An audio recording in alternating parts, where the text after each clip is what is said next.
На обновленной сцене и танцуется легче. Участники ансамбля «Белогорье» впервые выступают с таким воодушевлением. Лауреаты республиканских конкурсов, призеры фестивалей в Болгарии, Польше и Словакии рассказывают, что еще никогда не чувствовали такого подъема. Одно время у нас сцена вообще была закрыта на аварийном ремонте, поэтому о выступлениях речи не могло быть. Мы выступали здесь, на площадке перед Домом культуры или где-то на площади. А в зимнее время, к сожалению, мы не имели вообще никакой возможности выступать и радовать зрителя.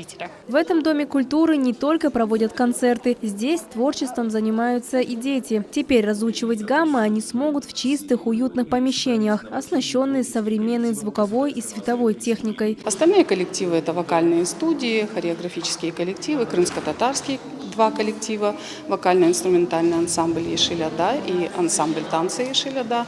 Все детки являются дипломантами, лауреатами фестивалей различного уровня, и международного, регионального, и различных. Мы очень рады, что ремонт проведен. Теперь у нас появилась возможность заниматься в чистом, уютном, красивом здании. Те, кто преуспеет в занятиях, получат материальные вознаграждения, как эти 20 студентов образовательных учреждений в сфере культуры и искусства, отмеченных именными стипендиями.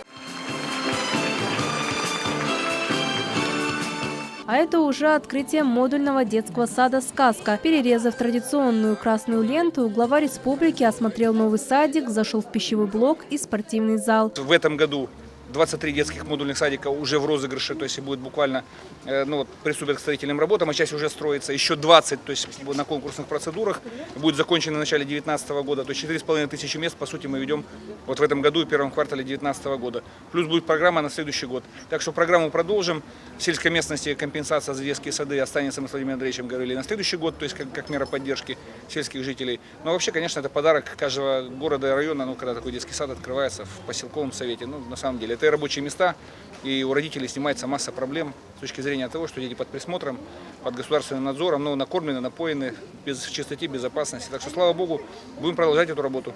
Белогорск – один из самых маленьких городов полуострова. Открытие сада здесь – большое событие. В масштабах же республики лишь малая часть работы, которую предстоит сделать руководству Крыма и его жителям. Наджия Исаева, Эрвин Эмиралиев, телеканал Миллет.